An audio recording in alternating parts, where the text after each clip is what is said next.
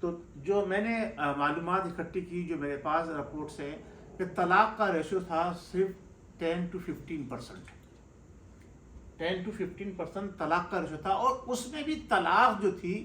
وہ مرد کی طرف سے 80% تھی، خواتین کی طرف سے صرف اور صرف 20% تھی کہ وہ کھلا لیتی تھی. لیکن سن 2000 کے بعد یہ ریشو بڑھا، اور 2022 تک کا میرے پاس ڈیٹا کہ اس میں یہ ریشو الٹ گیا. جو مرد اور خواتین کا تھا، اب 80% خواتین کھلا لے رہی ہے، 20% مرد جو ہے طلاق دے رہا ہے. ایک چیز یہ،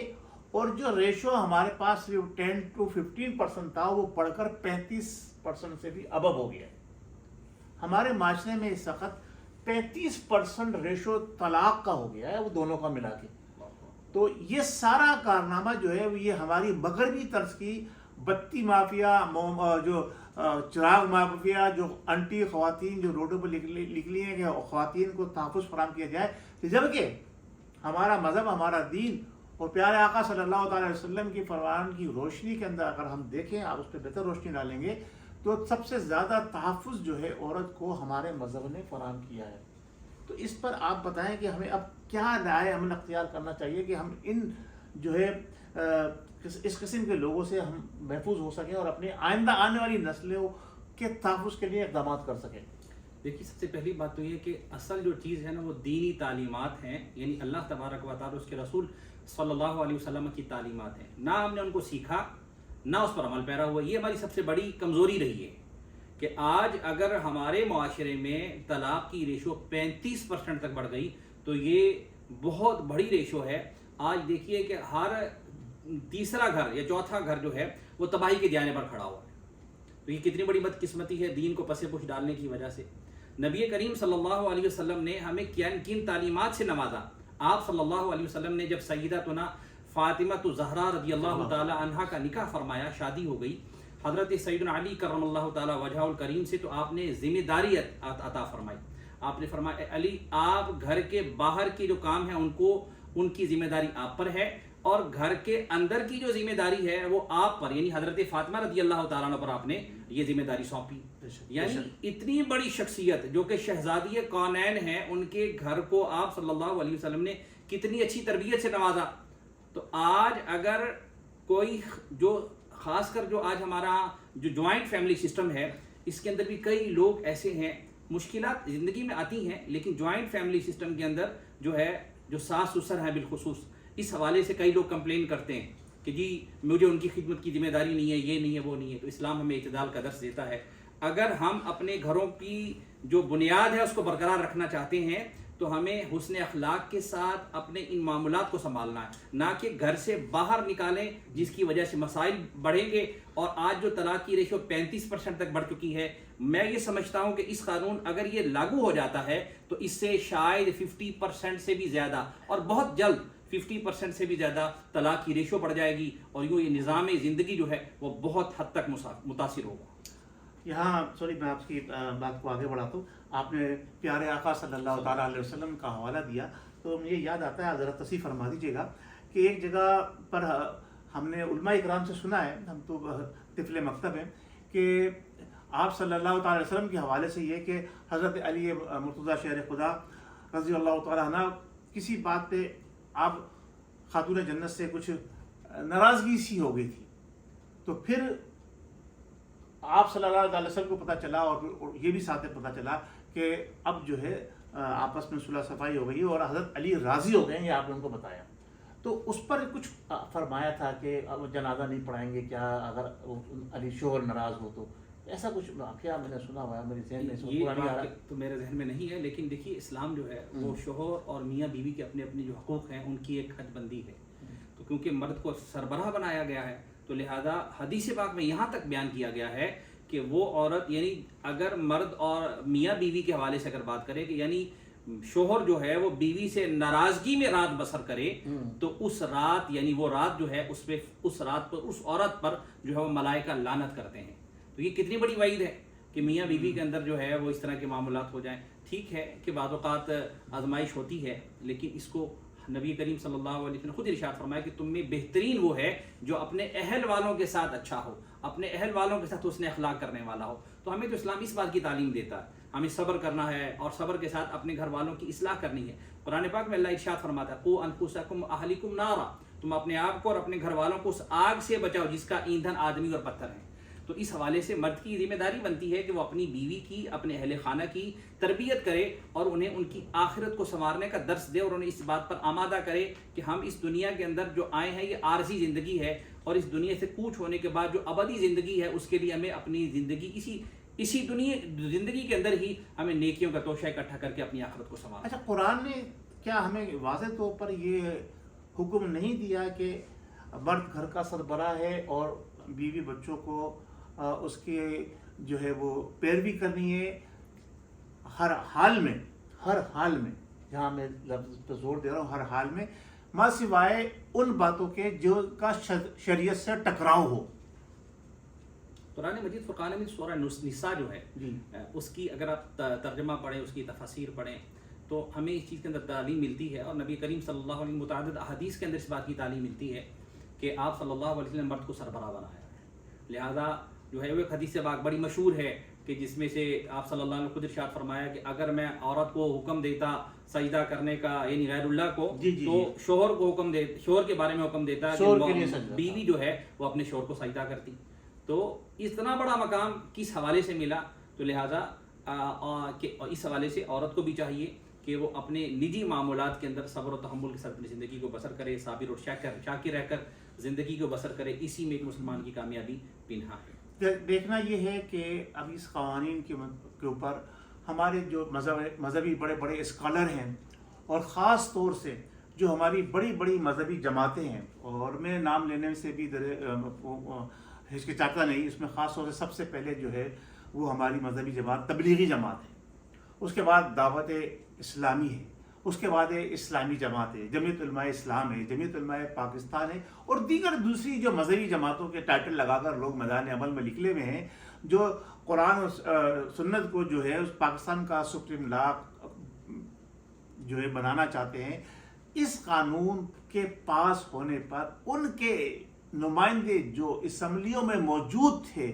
وہ کیوں خاموش تماشائی بنے رہے؟ کیا در پردہ کوئی ایسی قوت ہے جو ان کو مجبور کر رہی ہے کہ جناب ملک کے وطن پاکستان کے اندر جو اسلام کے نام پر، جو دین کے نام پہ ملک بنا تھا، اس میں کفار و یہود و نصارہ کی پیروی کرنے والوں کی آپ پیروی کریں؟ کیونکہ میں نے یہ محسوس کیا ہے، معذرت کے ساتھ علامہ صاحب میں تھوڑا سا ٹائم لے رہا ہوں، کہ جو لوگ اس وقت اسمبلی میں پہنچے ہیں، میں خراج تحسین پیش کرتا ہوں قائد ملت اسلامیہ حافظ القاری شاہ احمد نورانی صدیقی رحمۃ اللہ علیہ. انہوں نے متعدد بار یہ فرمایا، اور 73 کے قوانین کے اندر جو انہوں نے ترمیم کی، قرآن و سنت کو پاکستان کا سپریم لا قرار دلوایا، وہ یہی تھا کہ ہم اللہ اور اس کے رسول کے احکامات کی روشنی میں پاکستان کے قوانین کو بنائیں گے اور آگے لے کے چلیں گے، نہ کہ ہم یورپ اور امریکہ کی طرز کے اوپر قوانین بنا کے اپنی قوم کو، اپنی آنے والی نسلوں کو ہم اس طرف لے کے جائیں جیسا کہ 2000 سے جو ڈراموں کی صورت کے اندر ٹی وی کے اندر چلے اور سوشل میڈیا کے اوپر لوگ چلے. تو یہ صورتحال بنی کہ 15 سے 35% آ گیا. جب یہ قانون نہیں تھا اور اب یہ قانون آ گیا کہ جناب اب عورت کو ہم گور بھی نہیں سکتے، بھائی اللہ تعالیٰ میں معاف کرے، بڑا ڈر لگتا ہے. تو گھر جاتے بھی بندہ سوچے گا کہ میں گھر جاؤں گا، کہیں بیوی سے میں نے اگر غصے میں کوئی بات کہہ دی، باہر کا ٹینشن لے کے گھر جا کے، آپ گھر کیوں کہا گیا ہے کہ گھر جنت ہوتا ہے؟ عورت کو کہا گیا ہے مرد کا لباس ہے. یہ لباس ہم اس کو کس طرح سے محفوظ رکھ سکیں گے؟ ہمیں تو بڑی ٹینشن ہو گئی ہے. تو خاص طور سے بھائی دیار غیر میں بیٹھے ہیں، جو وطن سے دور لوگ ہیں، ان کے لیے اب کیا ہوگا؟ دیکھیے، اس پہ انتظار میں بیٹھے ہوئے جو لوگ ہیں ان کو سوچنا چاہیے، اس قانون کے بارے میں غور و فکر کرنا چاہیے، اس کی مزید حقوں کو واضح کرنا چاہیے، اور اس کو اسلام یعنی قرآن اور سنت کے جو آئین کا جو اصول ہے سپریم لا، اس کے دائرے میں لانا چاہیے، تاکہ اس میں مردوں کا بھی تحفظ ملے، عورتوں کا بھی تحفظ ملے، کمزوروں کو بھی تحفظ ملے. اور یوں اسلام جو ہے، اگر ہم اسلام کو فالو کریں گے تو انشاءاللہ عز و جل ہماری جو ہے معاملات، گھریلو معاملات ہو، معاشرتی معاملات ہوں، وہ بھی سدھار کی طرف بڑھ جائیں گے انشاءاللہ. جی بہت شکریہ. میں آخر میں ایک بار پھر تمام اپنے مذہبی اسکالروں سے، مذہبی رہنماؤں سے، اور بالعموم سیاست دانوں سے بھی، کہ ان کی بھی اولادیں ہیں، وہ بھی مسلمان ہیں، ان کی بھی اولادیں ہیں، یہ سوچیں کہ کل کو آپ کی بیٹی یا آپ کا بیٹا یا آپ کی بچی یا آپ کی بہن اس بنائے ہوئے نئے قانون کی بھیٹ چڑھے گی تو آپ کو کیسا محسوس ہوگا۔ اللہ تبارک و تعالی ہمیں عقل سمجھ عطا فرمائے، اور پیارے آقا سید المرسلین خاتم النبیین محمد مصطفیٰ صلی اللہ تعالی علیہ وسلم اور ان کے صحابہ اہل بیت اطہار اور خلفائے راشدین کے راستے پر چلنے کی توفیق عطا فرمائے۔ اولیاء اللہ اور بزرگان دین کا ہمیں دامن تھام کے رکھنا چاہیے، وہی ہمیں صراط مستقیم پہ لے کے چل سکتے ہیں۔ آج کے دور کے